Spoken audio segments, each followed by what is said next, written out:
The Southgate Neighborhood Council says they're upset with the city of Spokane because they're apparently not enforcing building codes out here at this Target project on the South Hill. But I spoke with the developer and he said that couldn't be further from the truth.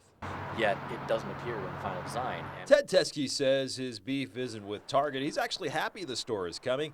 He's disappointed with the city for allowing the big box store to skirt around several building codes. So, I mean, we are going to have big box development in this area. The question becomes now, how do we mitigate that impact on the neighborhood and make an area that people want to come to? Teske says the city has not enforced design standards required for Center and Corridor 1 zoning as part of this developer agreement signed in 2009.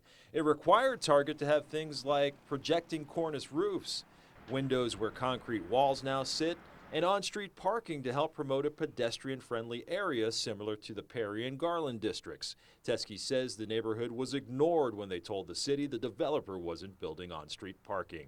This is 15 acres where 11 of that is parking, which is not pedestrian-oriented at all. And are you guys out there knowingly violating codes? Absolutely not violating code. Dave Black, who owns the land and is developing the site for Target, says he's never violated any rules stipulated in the development agreement.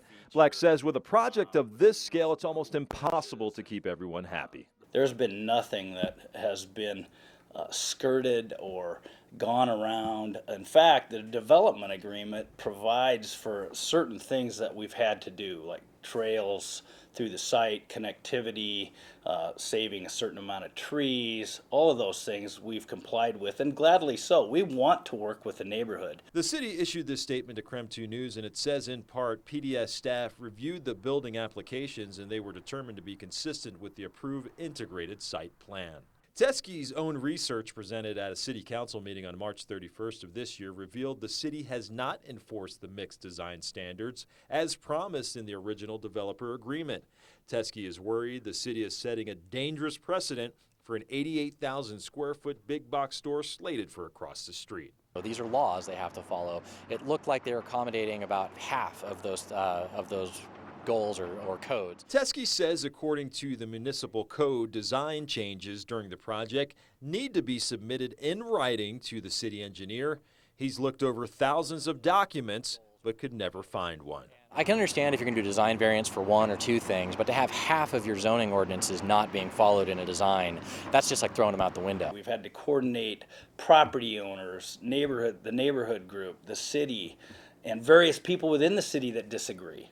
It's been the challenge of my career.